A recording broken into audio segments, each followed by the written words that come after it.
At exactly day 22 of human gestation, long before a brain or a skeleton even exists, a spontaneous electrical pulse fires in the dark. This microscopic, straight, fleshy tube is no thicker than a single strand of hair. It has no chambers, no valves, and no complex vessels, yet it is already active. This simple cylinder is actively pumping primitive blood cells through a developing system. If this fragile pumping mechanism halts for even a fraction of a second, the entire organism dies. But this straight tube is trapped. It is confined within the strict physical limits of the microscopic pericardial cavity. This animated schematic plots the growth trajectory of that inner tube against the fixed physical boundaries of its outer cavity.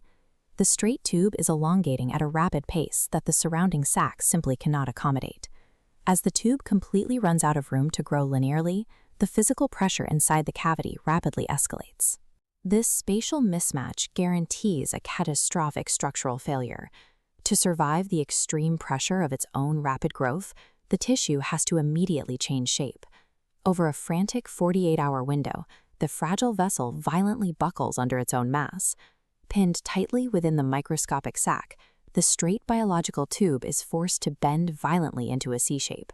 As the pressure continues, that C-shape is forced to fold over further, twisting itself into a tight S-loop.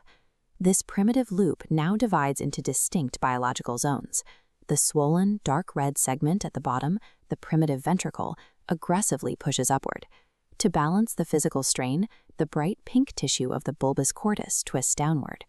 The embryonic heart is quite literally turning itself inside out to establish the left and right sides of the future organ. The folding solves the spatial crisis, but it creates a massive architectural flaw. Inside, the organ remains a single, undivided cavern. Blood is sloshing uncontrollably through this open space, like a chaotic whirlpool. To establish order, the heart must build a central dividing wall from the inside out, and it has to construct this barrier while continuing to beat at over 160 beats per minute. This cross-section schematic reveals the solution. Pale white mounds of tissue, known as endocardial cushions, swell from opposite inner walls. They grow rapidly, creeping across the dark blood-filled void until they crash together and fuse into a solid biological pillar right in the center. That sudden fusion instantly splits the surging river of blood into distinct left and right channels. This real-time internal construction cures the whirlpool. The single cavern is divided, and the heart can now maintain a continuous directional flow of blood. Even with separated chambers, the fetus faces a severe environmental challenge. He is completely submerged in amniotic fluid, rendering the developing lungs deflated and useless. As the upper chambers take shape, a translucent muscular curtain drops from the ceiling, meant to separate the left and right atria. This flow diagram maps a critical exception in that descending wall. It intentionally leaves a gaping opening, called the foramen ovale. Through this trapdoor, highly oxygenated blood from the mother shoots straight across the heart, entirely dodging the deflated fetal lungs. This massive hole in the heart is a mandatory bypass, a perfect biological adaptation for a submerged environment. For the remainder of the pregnancy, the heart operates as a perfect, fluid-filled cardiovascular machine.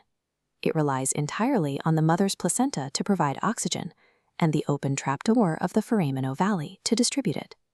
But this delicate equilibrium has an absolute, non-negotiable expiration date. The exact moment the baby is born and the umbilical cord is cut, the fetal circuit is permanently destroyed, throwing the newborn into an immediate oxygen crisis. To see exactly how this heart violently rewires itself and slams its secret trapdoor shut the second a newborn hits the air, click the video on your screen right now to watch what happens the second a baby takes its first breath.